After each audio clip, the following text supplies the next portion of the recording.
Assalamualaikum Bang Dula. Waalaikumsalam warahmatullahi wabarakatuh. Apa kabar? Sehat Bang Dula ini? Alhamdulillah, Akhir sehat. tahun ini karena Iya, nampaknya banyak yang dapat cuan, tapi cuan itu apa ya, untung besar lah. Tapi nampaknya kabar terakhir tuh dari Hidayatullah tuh oligarki ini memang luar biasa ya. Batu iya, bara, nikel, crude, palm oil pada naik, mak-mak minyak pada naik Bang Dula. Di pasar itu ganti harga bukan naik lah begitu ya. Nah, iya, iya, bagaimana iya. Bang Dula ini rentetan ini juga masalah tata negara, sekarang ini macam kantor cabang presiden katanya DPR itu, kata pakar tata negara Temar gitu. Dan alkisah lainnya juga ada harapan ketika Raja OTT masuk menjadi calon hakim agung. Wah, nampaknya lama-lama bisa bubar KPK kalau polisi dan hakiman sudah berubah ini. Silakan Bang Dullah Ya, disampaikan pendengar. Silakan. ya. Tafadhol Ustaz. Jadi kaitan oligarki Hmm. dengan DPR sebagai Hmm. kantor cabang presiden. Pertama waktu zaman Orde Baru saya ingat betul bahwa DPR itu digelar sebagai tukang stempel. Hmm. Jadi apa saja di pemerintah mereka tinggal stempel saja. Sehingga kemudian disebut juga DPR itu seperti datang, duduk, diam, duit. Jadi 4D. Hmm. Ya, datang, kemudian duduk, diam, duit saja. Jadi undang-undang dari RU, dari pemerintah bagaimanapun, itu mereka setuju saja. Kenapa? Karena hasil survei KPK 2019, dari 575 anggota DPR itu, 255 adalah pebisnis. Karena pebisnis berarti kepentingan mereka adalah bisnis mereka.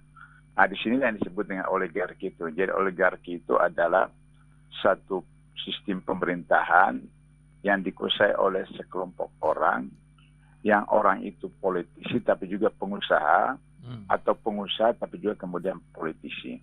Atau misalnya politisi yang dikuasai oleh pengusaha, seperti itu yang dimaksud oleh oligarki. Jadi kita lihat bahwa dari 30 lebih anggota menteri kabinet Jokowi ini, 17 orang itu orang partai politik. 3 orang ketua umum partai, yaitu Golkar, kemudian P3, kemudian Gerindra, itu ketua umumnya itu adalah menteri. Sementara yang 14 orang lain itu 5 dari PDIP, kemudian 3 masing-masing dari partai koalisi, 3 orang masing-masing. Jadi 17 orang itu orang partai politik.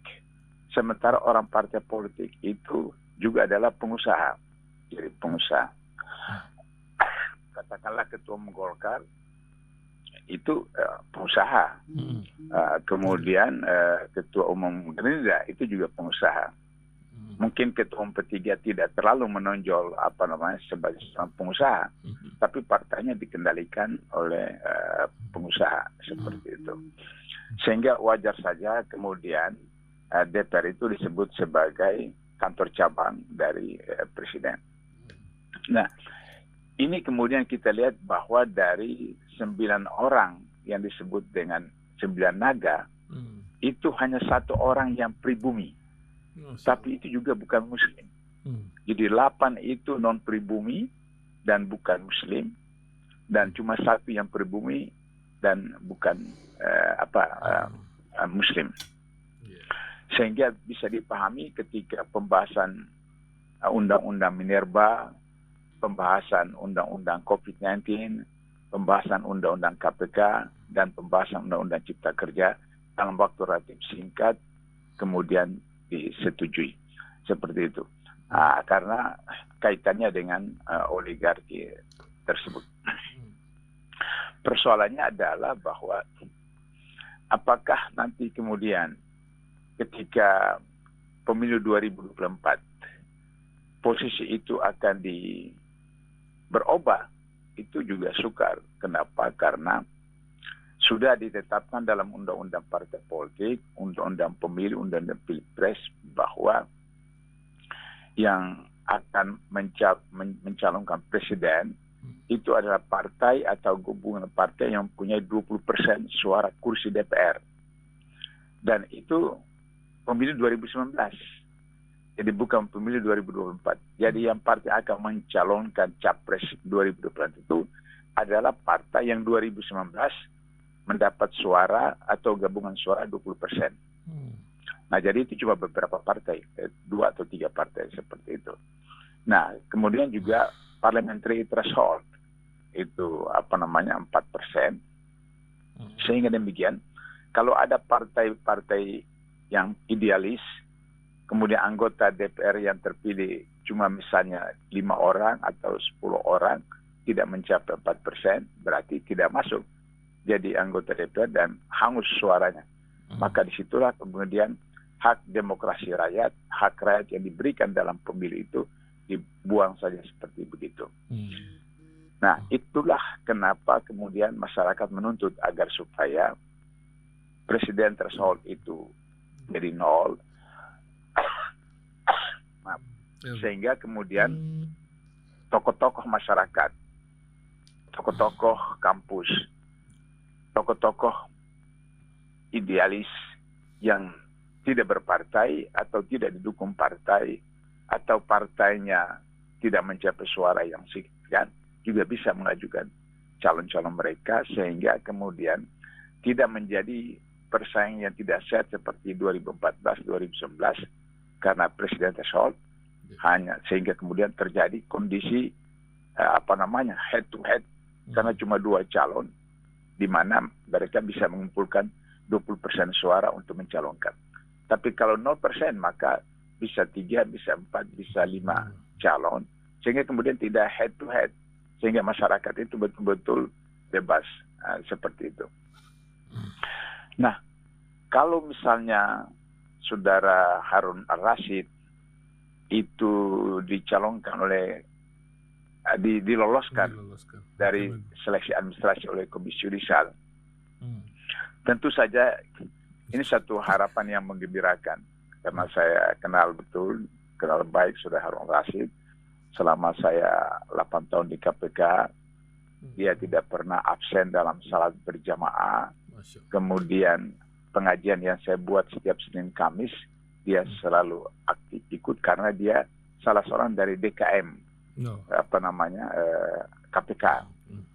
Dan dia doktornya itu sarjananya dari UIN Ciputat. Jadi dia cukup memahami konsep itu. Bahkan terakhir dia sudah mau minta surat tugas untuk menangkap Harun Masiku, tapi kemudian langsung dipecat. Nah, sehingga saya gembira bahwa Komisi Yudisial meloloskan dalam seleksi administrasi. Tapi yang jadi persoalan adalah ketika sampai ke Komisi 3 DPR. Nah, Komisi 3 DPR, kalau misalnya meloloskan Harun Al-Rashid untuk menjadi Hakim Agung, maka ada momok baru tenaga muda. Kalau momok lama yang baru meninggal beberapa waktu yang lalu, Al-Kostar, itu kalau ada koruptor yang naik banding atau naik kasasi, kasus itu ditangani oleh beliau, pasti dinaikkan hukuman, ditambah hukuman seperti itu. Dan Allah sudah memanggil beliau beberapa tahun lalu. Nah, kalau Harun Al-Rashid ini juga bisa lolos ke Mahkamah Agung dan dia menguasai betul tentang bagaimana proses pencegahan dan penindakan korupsi, maka kemudian Mahkamah Agung itu dari segi reformasi birokrasi bisa berjalan dengan baik, tapi juga dalam penegakan hukum, bagaimana yang salah bersalah, yang tidak bersalah dibebaskan, itu akan menjadi sesuatu yang sangat diharapkan. Tapi itu berarti jadi momok bagi 9 naga, jadi momok terhadap para oligarki. Nah, sementara tadi saya katakan 255 anggota DPR itu ada pebisnis. Sehingga apakah mungkin mereka akan meloloskan Harun Al-Rashid untuk menjadi Hakim Agung? Itu pertanyaan besar. Cuma saya mengimbau kepada mereka, cepat atau lambat mereka akan berhenti jadi anggota DPR. Apa karena sudah tidak dicalonkan partainya, atau dicalonkan oleh partainya tapi tidak terpilih lagi, dan ketika mereka jadi rakyat biasa, maka kemudian mereka akan dijadikan sebagai bulan-bulanan oleh masyarakat bahwa itulah anggota DPR yang membela koruptor, yang membela oligarki dan seterusnya. Karena itu saya menyarankan kepada mereka agar supaya kemudian mereka meloloskan Harun al-Rashid. Tapi kalau kita bandingkan kasus Harun Masiku dengan Nazarudin, waktu itu Nazarudin itu hanya 4 bulan jadi buronan, bisa ditangkap. Harun Masiku sudah lebih setahun. Ketika saya periksa Nazarudin dalam kedudukan sebagai ketua komite etik atas pelanggaran seorang anggota pimpinan KPK, saya tanya dia, kenapa kamu sudah dipanggil oleh penyidik, kamu tidak datang? Padahal dari Singapura ke Jakarta itu cuma kurang lebih 2 jam. Waktu itu dia sudah kabur ke Singapura. Dia bilang bahwa saya mau datang, tapi saya dilarang oleh golongan tertentu di Indonesia untuk saya tidak kembali. Tapi karena Presiden SB waktu itu komit untuk membantu KPK dan lembaga penegak hukum memberantas korupsi, maka kemudian SB perintahkan pada Polri, sehingga akhirnya kemudian Polri bersama KPK, bersama Kementerian Luar Negeri, kerjasama dengan kemudian Badan Internasional, maka akhirnya kemudian ditangkap si Nazarudin di Kolombia. Itu hanya sekitar 4 bulan dia jadi buronan. Harun Masiku ini sudah lebih setahun. Dan kalau Nazarudin itu bendahara partai penguasa pada waktu itu, lebih berkuasa. sedangkan Harun Masiku tidak punya jabatan apa-apa di partai PDIP. Tapi karena dia melibatkan orang penting di PDIP, maka kemudian akhirnya dia dilindungi.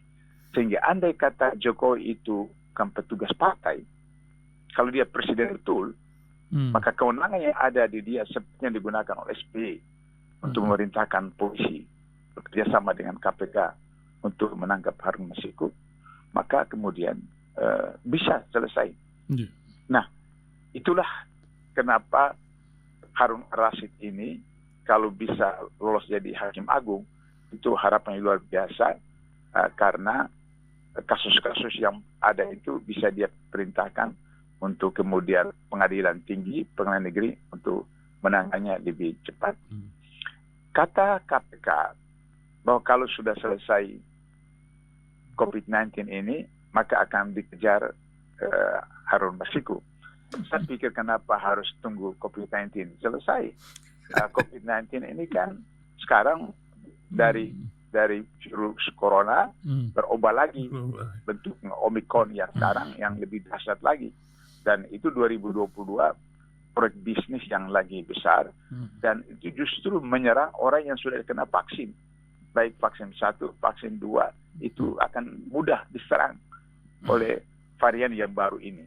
Nah, sehingga dengan demikian kalau KPK alasan COVID-19 ya nggak bakalan selesai. Terbukti bahwa Kejaksaan Agung bisa menetapkan kasus Dana Asabri dengan ancaman hukuman mati. Kenapa KPK yang selama ini menjadi kebanggaan masyarakat, tapi setelah diobok-obok oleh Jokowi melalui Firly, maka seperti sekarang. Jadi itu beberapa simpulan kita tentang oligarki, DPR, dan kemudian penegakan hukum melalui harapan itu Hakim Agung. Salah satunya adalah juara OTT KPK Harun al-Rashid bisa menjadi salah seorang anggota Hakim Agung nanti, insyaallah. Insyaallah. Begitu, insyaallah. Terima kasih Bang Dullah pagi hari ini. Ada mau ditambahkan harapan di tahun depan, Bang Dullah, melihat janji dan lain-lain di 2022 nampaknya makin panas nih menghadapi 2024. Gimana Bang Dullah? Pendengar ingin dengar persepsi. Harapan saya bahwa ada kaidah di dalam orang-orang filosofi, kalau suatu kemungkaran terjadi bukan karena banyaknya penjahat, tapi karena orang-orang baik itu diam. Logika kita sederhana.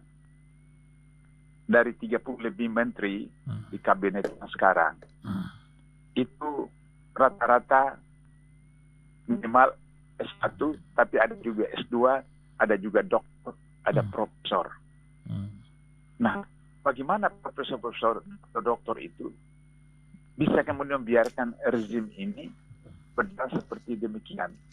Di mana pada waktu kampanye Pilpres 2014, Jokowi mengatakan tidak akan import sayur buah, tidak akan utang luar negeri. Kemudian kabinet akan ramping dan tidak ada orang partai politik. Ternyata kemudian itu berjalan. 2024 dalam kampanye, 2019 dalam kampanye tidak ada rencana pindah ibu kota. Terus kemudian pindah ibu kota yang akan menghabiskan 466 miliar dalam kondisi hari ini yang menurut Menteri Bappenas sendiri 50% pekerja itu turun penghasilan, bahkan ada 20% lebih tongga keluarga itu berhenti kerja, artinya PHK. Lantas kemudian bagaimana harus pindah ibu kota? Karena pindah ibu kota itu ada proyek bisnis besar 466 miliar. Dari mana itu? Kata Menteri Keuangan, hanya sekitar 40% dari APBN. 60% itu menjual aset. Menjual aset. Katanya nanti dilelang. Kita tahu lelang seperti sekarang. Itu adalah kong kali kong. Antara konglomerat, oligarki, dan kemudian Jakarta akan menjadi Beijing kedua seperti itu. Nah, oleh karena itu, maka saya menyarankan agar supaya orang-orang baik, mulai dari NS, pegawai swasta, guru, dosen, petani, nelayan, pekerja sosial, pers, dan seterusnya, bersuaralah. Ketika bersuaralah itu, maka kemudian akan menjadi air bah, seperti pemerintah Orde Baru 32 tahun berkuasa, tapi ketika air bah itu datang, tidak ada kekuatan yang bisa menghalangi, semua hancur lebur. Nah, saya menginginkan kita tidak selalu mengulang. Setiap periode lama hancur mulai dari nol. Orde Baru 30 tahun hancur mulai dari baru. Nah, reformasi sekarang juga akan begitu. Dan kemudian akan kita mulai lagi dari nol. Saya berharap bahwa 2024 masyarakat itu betul-betul, orang-orang baik itu betul-betul itu bersuara, menentukan sikap untuk jangan lagi memilih pemimpin-pemimpin yang oligarki, tapi betul-betul mereka yang amanah, yaitu sidik, amanah, tabligh, patona, yaitu mereka yang selalu berkata benar, kemudian diberi amanah, tidak melaksanakan hiat, tidak hianat, ngomong tidak berdusta, berjanji ditepati, dan kemudian selalu melakukan kegiatan-kegiatan sosialisasi dan memiliki kecerdasan yang relatif, insya Allah. Terima kasih. Terima kasih Bang Dullah, pagi hari ini memberikan pencerahan untuk pendengar seluruh. Assalamualaikum Bang Dullah, selalu sehat. Waalaikumsalam warahmatullahi wabarakatuh.